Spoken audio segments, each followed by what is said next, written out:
দর্শকবৃন্দ, তো Anandabazar online news পোর্টালে কিন্তু খবরের শিরোনামে আপনারা দেখতে পাচ্ছেন যে ডিএ বিজ্ঞপ্তি জারি করলো নবান্ন।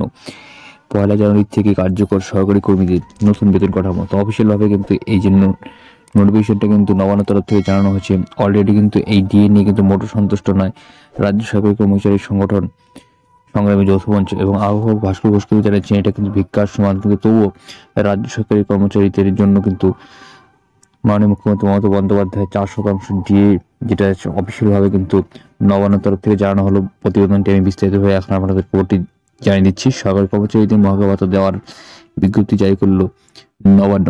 বৃহস্পতিবার সন্ধ্যায় পশ্চিমবঙ্গ সরকারের অর্থ দপ্তর থেকে এই বিজ্ঞপ্তি কিন্তু জারি করা হয়েছে এবং বিজ্ঞপ্তিটি জানিয়ে দেওয়া হয়েছে সরকারি কর্মচারী, সরকারের অনুমোদিত শিক্ষাঙ্গন কর্মচারী, স্বয়ং সংস্থা, সরকারের অধীনস্থ পঞ্চায়েত কর্মী, পৌর নিগম, পৌরসভা, স্থানীয় বোর্ড, অবসরপ্রাপ্ত সরকারি কর্মী যাদের পরিবারের পেনশন প্রাপ্য করা এই সুবিধা পাবেন।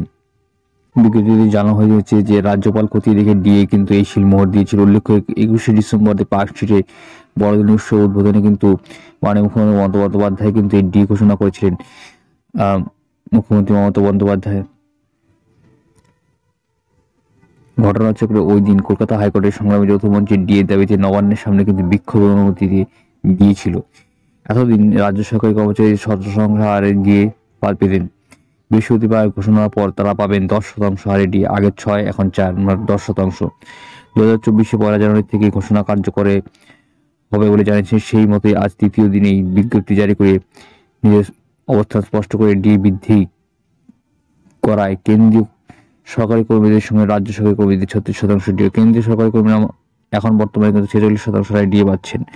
মমতা ঘোষণার সময় এই বিষয়ে বলে যায় যে কেন্দ্র এবং রাজ্যের ফারাক বুঝিয়ে দিয়েছিলেন। মুখ্যমন্ত্রী বলেছিলেন যে কেন্দ্র সরকারের ক্ষেত্রে ডিএ বাধ্যতামূলক, কিন্তু রাজ্য সরকারের ক্ষেত্রে ডিএ বাধ্যতামূলক নয়, রাজ্য ডিএ ঐচ্ছিক।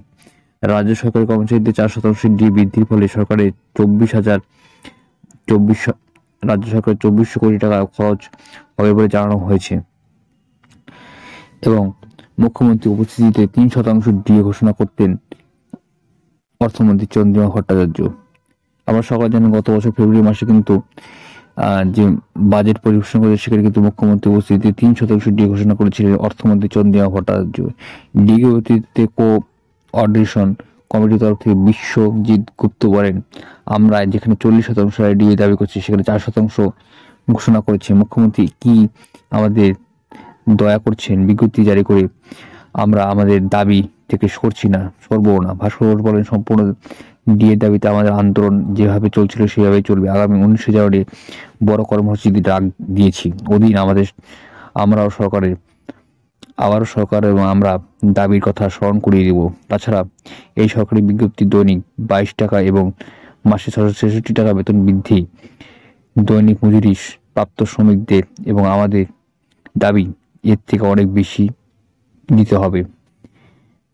সঙ্গে শূন্য পদের পূরণে আমাদের দাবি থাকবে। বামপন্থী শিক্ষক সংগঠনের বঙ্গীয় শিক্ষক ও শিক্ষাকর্মীদের এই সামান্য 10% ডিএ রাজ্য ও শিক্ষক কর্মচারীরা খুশি নয়। আমরা মুখ্যমন্ত্রীর কাছে আবেদন করছি সরকারি কর্মচারীদের ডিএ সরকারি দেওয়ার পাশাপাশি রাজ্য সরকারের চুক্তিভিত্তিক পার্শ্ব শিক্ষক এবং সমগ্র শিক্ষাকর্মীদের সম্মানজনক বেতন কাঠামো দেওয়া হোক। তবে তৃণমূল সমর্থিত পশ্চিমবঙ্গ শিক্ষক ফেডারেশনে এই সিদ্ধান্তকে স্বাগত জানিয়েছেন।